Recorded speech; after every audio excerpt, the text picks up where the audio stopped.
you love the entrepreneurial space, or you're thinking about being an entrepreneur yourself, I would consider you watching Shark Tank, because it's super interesting. I mean, these entrepreneurs, some young, some old, they come on the show, and normally it's a product, right, that they're selling. It's not normally a service. 9 times out of 10, or at least 8 times out of 10, it's a product. And one of the biggest things that the sharks want to see, if it's a new product and it's definitive in a space and nobody's ever done it, or nobody has anything like it, they love to see that product is patented, because they don't want anybody stealing the rights to it, right? And oftentimes the entrepreneur will say, well, it's patent pending. We're in a patent pending process, which means they can be overturned by the patented association, whoever patents products. They can be overturned or denied or whatever. And so it's not a for sure that product can make it to its patent. And the sharks love to see security in the product, right? They love to see that there's a patent there, and they also love to see that there's sales.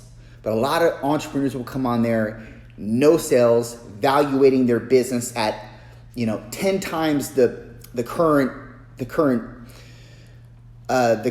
valuation of the company at the moment, and expect the sharks to pay 10 times or 12 times over what the product or what the company's actually worth, because the entrepreneur has passion, and they have they're understanding that this is going to be this I'm projecting that this is going to be this in the next year or 2 years.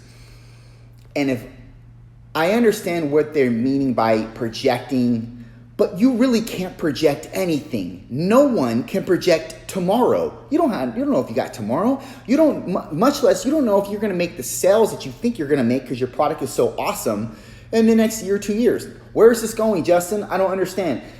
Okay, the reason why I bring this to the table is because oftentimes that entrepreneur goes in that space with an unpatented product, patent pending, whatever, but it's unpatented, meaning it's not solidified, right? It's not solidified. They don't know if it can be patented or not. They don't know if they're going to get approved, etc., right? Sharks hate that. Oftentimes, we go into our spaces, and this has got me thinking. We go to our spaces. We go to in terms of like if God's gonna level us up to the next stage in our life. We go to that stage thinking that we don't have what it takes, when really, and this is where it ties in, we're not really patent pending, right? You understand that. You are patented. You have a patent inside of you that's God-given, that's God-approved. And so when you're called to that next level in life, when you're called to that next stage in life, even though it's bigger than anything you've ever witnessed before, and it's something that you think you can do maybe 3 or 4 or 5 years from now, but God's calling you now, or maybe you think you can never do that. God's calling you for a reason. He's saying He's calling your name for a reason. He wouldn't be calling you if you weren't ready. We all understand that. But what you have to understand as well is that you have a patent inside of you that no one has. It's unique to you, and it's what differentiates you from the masses. And that patent has your name all over it, and no one can infringe on it. Because even if they tried, they can't do it like you. They weren't given your brain chemistry. They weren't given your thought process. They weren't given your mechanics. They can't do it like you. Only you can. And that's the reason why you're being called upon. Maybe to a space that doesn't even really exist yet. I remember when Chuck Liddell got really big in UFC. Chuck Liddell really was like the hallmark. He was like the ambassador of UFC. And Dana being the president of UFC, saw something in Chuck that nobody had. He had a look. Yeah, he had that crazy mohawk, right? But his fighting style was super unorthodox compared to every other fighter. But guess what? That guy knocked people out. And he had a massive wins to loss. He had a great winning streak, massive winning streak. He didn't really lose up until the end of his career, really. But when he was in his heyday, he fought unorthodox, but it made him who he was. That devastating overhand right that people would call it, that was unorthodox compared to a lot of people how they fought. And he didn't care because he fought the best that way, and he won, buddy. He won. He knocked fools out, and that's what brought him to that level that he was at currently residing. And just, the elements get brought into the equation like drugs and girls and stuff like that, but that's neither here nor there. Focusing on just his fighting style, he was relentless in that fighting style. That was his patent. That's what he knew he had going for him, and he brought that with fire. So the goal is understand you have a patent inside of you that no one, even if they tried, they couldn't infringe on. And then 2, bring in the fire with that patent and understanding that everything you do, everything you're called on is all centered around and predicated on that patent that you already have. That's something that no one can take. You got to carry that in with you as your cosign, as your confidence, knowing that anything that God calls on you for, you can easily answer that call with the patent that he gave you. Now, it's not good enough to just have the patent. You have to make sure that your product works. You have to make sure that your product is valid and is valuable and holds scale and warrant, or else a patent is really nothing if it doesn't go to market, right? But to bring that patent to market, you have to practice on your patent. You have to practice what's been given to you, because it's all about preparation. And your preparation is just as important as having the patent. Consistently being on top of your practice, practicing on days that you don't want to get out of bed, practicing your gift, your patent, unleashing what it is inside of you on days that you feel like everybody's against you.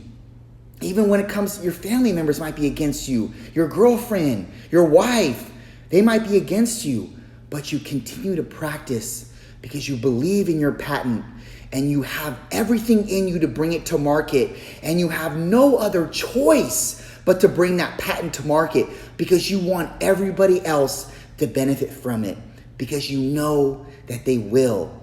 And that's the difference between a champion and a regular person. They both might be given the same patent, but the champion practices and has an undisputed value over his patent and knows that it's going to benefit people all across the world once he brings it to market. But the preparatory process towards bringing that patent to market is one that will make you or will break you. Because that's where the persistence and the perseverance lie. But God's not calling you because he doesn't think you have what it takes. He's calling you because he knows you have what it takes. And he knows the patent that he placed inside of you. So even if someone tries to copycat you, they can't do it like you. Even if somebody tries to put the same clothes on as you and speak the same way as you, they can't do it like you because they don't have your brain chemistry. They don't have your look. They're not the threat that you are. So let them do it. Let them copy you. Let them be a copycat of you because you know that they don't have the same coding as you have. Your coding is spectacular, and theirs may be as well, but for a different element, right? So let them do what they do. Let them copy you. Take it as a compliment. Understand that you got that patent. It's yours. Nobody can take it from you. No one can try copying you, and everything is up to you to bring it to market. But it's up to you. That patent could die or it could benefit everybody in the world. It's all dependent upon how bad you believe in it. And I'll tell you one thing. Me sitting here speaking to you right now, I believe in the patent that God gave me. I just don't know when the patent pending process is going to be done. I don't know when I can bring it to market. I don't know when it's going to be solidified, but I know it's there. And I know it's just a matter of time. But it doesn't mean that I'm going to give up. It doesn't mean that I'm going to stop pressing on. It doesn't mean that even if I have a bad day or 2 or 5 or 500, that I'm going to stop, because it's just not in my DNA to stop. There's going to be days that I don't want to do anything. There's going to be days that I don't want to get up. There's going to be days that I feel less than. That's all a part of being a human being. You understand that? I'm in the same boat as you, dude. I'm in the same boat. But what differentiates me from everybody else is that I have the will and I have the discipline, and I set a structure to those two components that nothing and no one can break. And everything is centered around my God, which gives me the strength to be this way. If it weren't for him, I wouldn't be this way. But I believe wholeheartedly that there's something he's doing in my life. And I believe wholeheartedly that there's a unique patent that I have over my life. And I believe wholeheartedly that even though somebody may try to copy it or somebody may try to imitate it, that those are just imposters and they can never infringe. It can never infringe on the genetic coding that's in me. They can't bring it to market like I can. They can't do it like I can because they're not me. And the same is for you. No one can do it like you can. No one can infringe on your patent. So keep processing it and keep getting in the preparation for your destiny, because it's coming, buddy. But you gotta stay focused, and you gotta be relentless and not worry about what's on the sidelines of you. You're driving, you're staying focused. That's your vehicle. Your patent is your vehicle. Don't worry about the cars on the side of you. Don't worry about the guardrails on the side of you. Just keep pressing. Just keep going. Because someday that patent is going to make it to market. And when it does, you're going to be thriving.